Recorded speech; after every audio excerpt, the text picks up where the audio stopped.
Il existe un lieu où des centaines d'enfants ont disparu, et où le silence a duré plus d'un demi-siècle.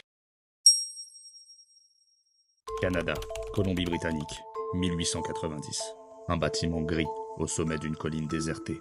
Le vent souffle entre des croix de bois sans nom. Il y avait ici des enfants, mais il ne reste aucun bruit.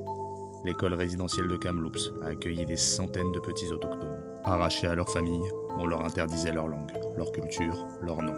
Le matin, ils récitaient des prières qu'ils ne comprenaient pas. Le soir, certains ne revenaient pas du dortoir. Les autres n'avaient pas le droit de poser de questions. Les murs suintaient l'humidité et la peur. Personne n'est jamais venu vérifier ce qui s'y passait. On a dit que les enfants étaient repartis, mais les familles n'ont jamais eu de nouvelles. Pendant des décennies, ces disparitions ont été considérées comme des rumeurs, jusqu'à ce qu'un radar de sol détecte des irrégularités dans la Terre. Des tombes, petites, anonymes.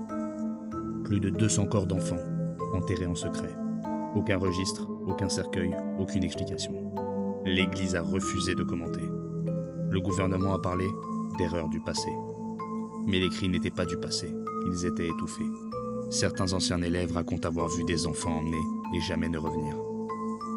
Une fille de 3 ans, punie pour avoir pleuré, n'a jamais été revue. Dans les archives, une lettre d'enfant jamais envoyée. Je veux rentrer chez moi. Pendant 70 ans, les voisins ont entendu des pleurs et n'ont rien dit. L'école est vide, mais ceux qui savaient dorment toujours tranquillement. Ils n'ont pas disparu, on les a effacés, et tout le monde a laissé faire.